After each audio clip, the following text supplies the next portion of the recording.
que é a mielorradiculopatia esquistossomótica?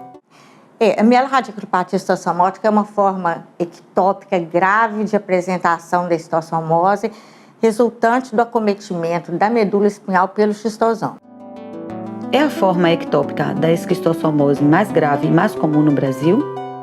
Sim, ela é considerada, dentre as formas ectópicas, uma das mais graves, talvez a mais grave e a mais comum. Seguramente é a mais comum no Brasil. Qual a influência da carga parasitária do indivíduo infectado na ocorrência e gravidade da doença? Na esquistossomose sistêmica, a carga parasitária ela tem uma relação com a gravidade da doença.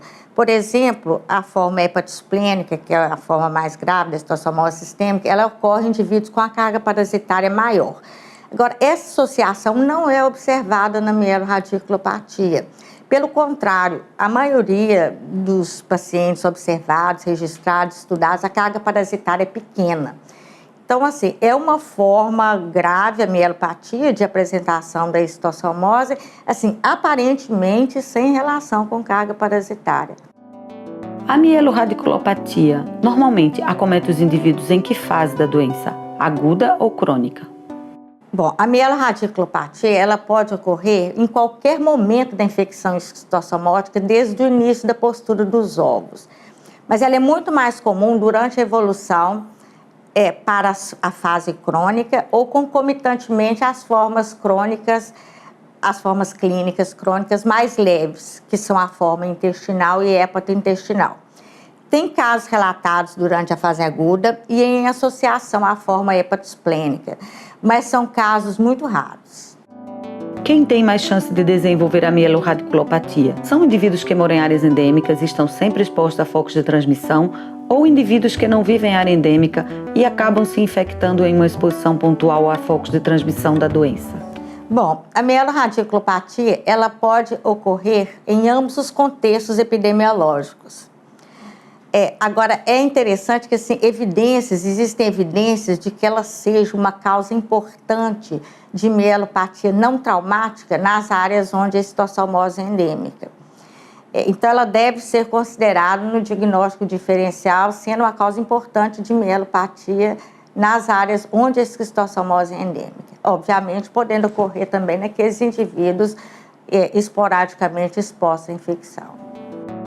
Qual o mecanismo pelo qual o ovo do cistosoma Manzoni pode se alojar no sistema nervoso central? Como ocorre na infecção esquistossomótica em geral, o principal agente patogênico de doença é a deposição do ovo no tecido, dos ovos no tecido, e na mielorradiculopatia também é assim.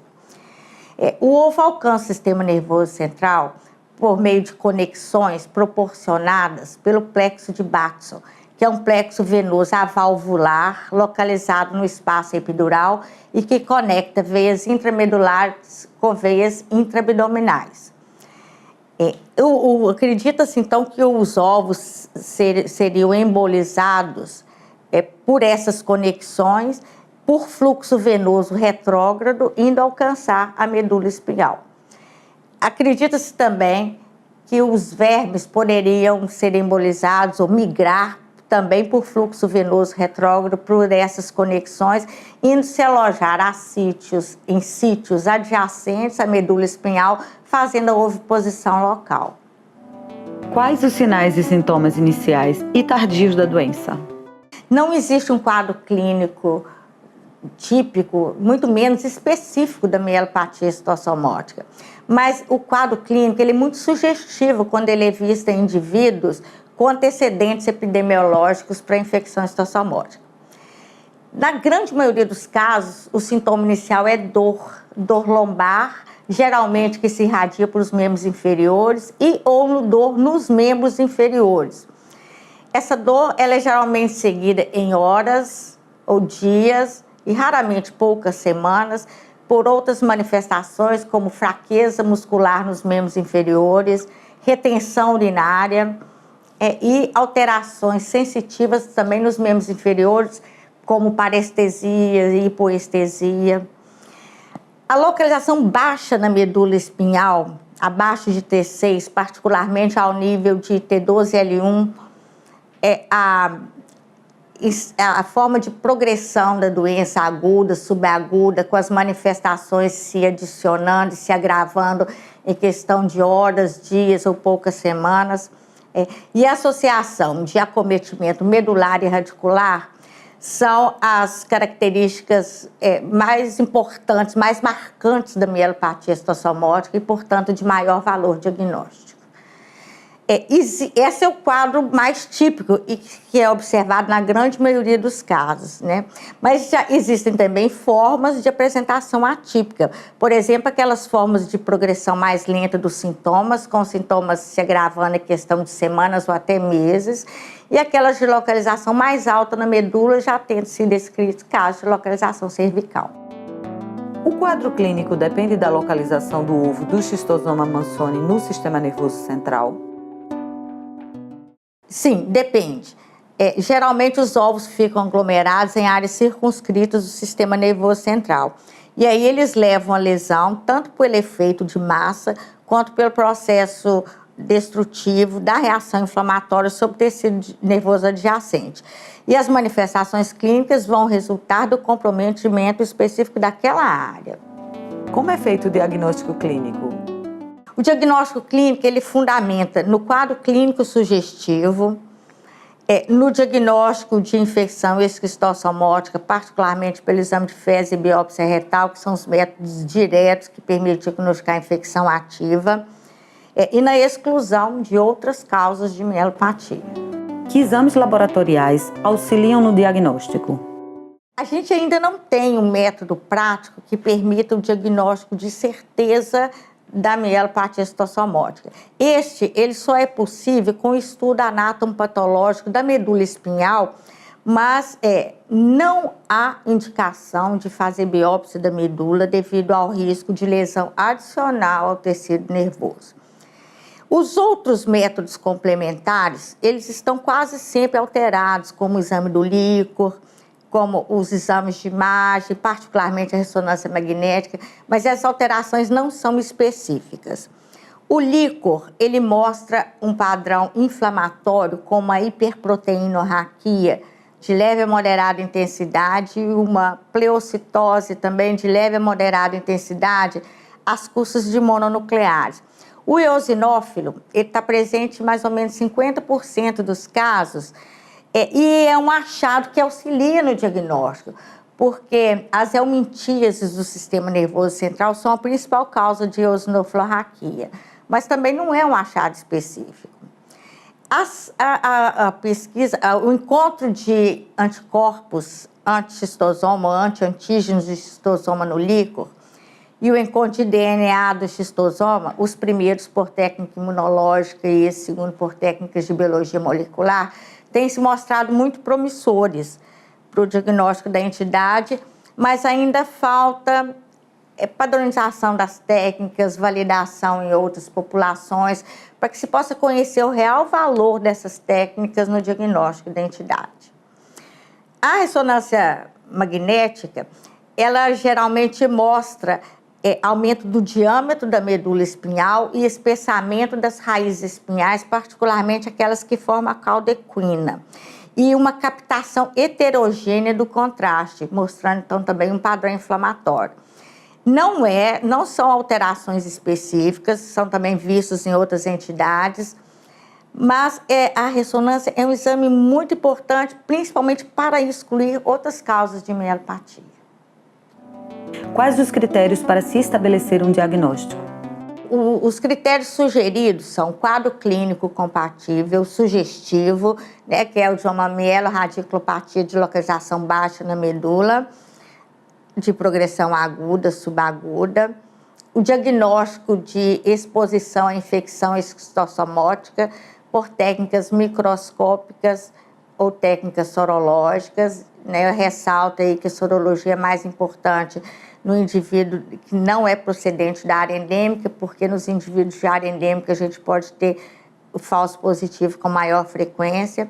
A observação de um líquor com características inflamatórias e com reação imunológica positiva, pesquisa de anticorpo anti-antígeno xistosoma positiva, e exclusão de outras causas de mielopatia. Esse diagnóstico presuntivo, ele é, assim, suficiente para autorizar o tratamento, que não deve ser retardado. Quais os diagnósticos diferenciais a serem considerados? São muitos, e eles variam dependendo da idade do paciente. Na criança, esse leque de diagnóstico diferencial é menor. E o principal diagnóstico diferencial na criança vai ser com as mielites viróticas, pós-viróticas e pós-vacinais. Já no adulto, a gama de diagnóstico diferencial é muito maior. E vai entrar no diagnóstico diferencial as mielopatias compressivas, por exemplo, compressão da medula por tumores primários ou metastáticos, compressão da medula por abscesso, por espondilite tuberculosa, por diversas lesões degenerativas da coluna vertebral, como hérnia de disco e outras lesões.